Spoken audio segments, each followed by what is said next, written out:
Picture this.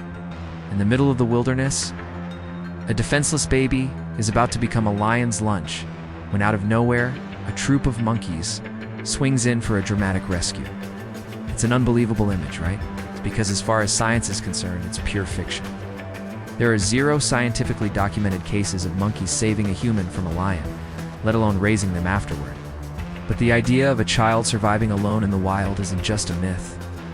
These children are called feral children, and their real-life stories are just as shocking, and frankly more complicated than any legend. The idea of a kid being raised by animals is a story we've told for centuries, but separating the tall tales from the truth gets tricky. The individuals at the heart of these stories are known as feral children's kids, who have grown up with little to no human contact. Some of the most famous accounts, however, rely on personal claims and are heavily debated by experts. Take John Sibunya. After a family tragedy in Uganda in the 1980s, the toddler reportedly fled into the jungle. He claims he was looked after by vervet monkeys. Then there's Marina Chapman, who alleges she was kidnapped in Colombia around age 5, dumped in the jungle, and lived for years with capuchin monkeys. While these stories are powerful, it's important to remember they are personal accounts.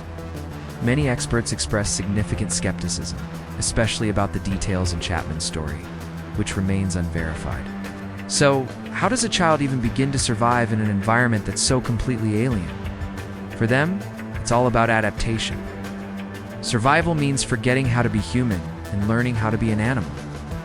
According to her unverified account, Marina Chapman survived by watching her supposed monkey family very, very closely.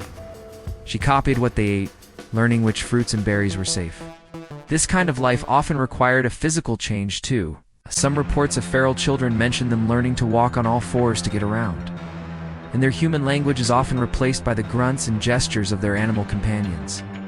When John Sibunya was found, he couldn't speak, and had reportedly learned to climb trees and find food, surviving for what some believe was up to a year with the monkeys, though the exact timeline is unclear. Beyond just surviving, these stories suggest a real social bond.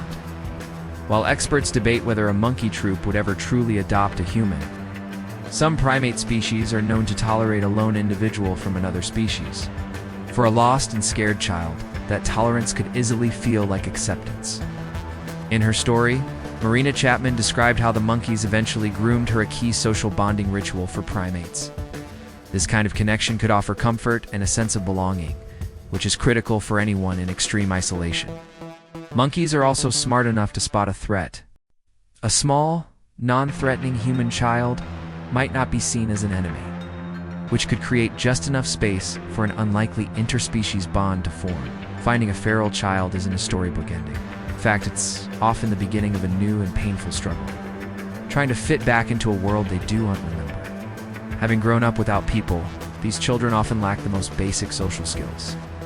They might reject cooked food, have trouble walking upright, and show little interest in human activities. But the biggest challenge is almost always language. There seems to be a critical window in childhood for learning how to speak. And for many of these children, that window has closed. John Sibunya had to relearn everything: how to talk, walk, and even smile. Although he eventually joined a children's choir, he reportedly still showed some monkey-like mannerisms years later. Marina Chapman, who went on to get married and have a family, has said that human interactions still feel complicated compared to the clear social rules she observed in the jungle. These stories, a mix of allegation and reality, are fascinating. What do you think about the line between fact and fiction in these accounts? Let us know in the comments, and don't forget to subscribe for more journeys into the wild. The lives of feral children are a powerful look at human resilience. Their stories, whether entirely true or embellished over time, highlight our deep need for connection, be it with other people or against all odds, with an unlikely family of animals. They remain a haunting reminder of the world that exists just beyond our own.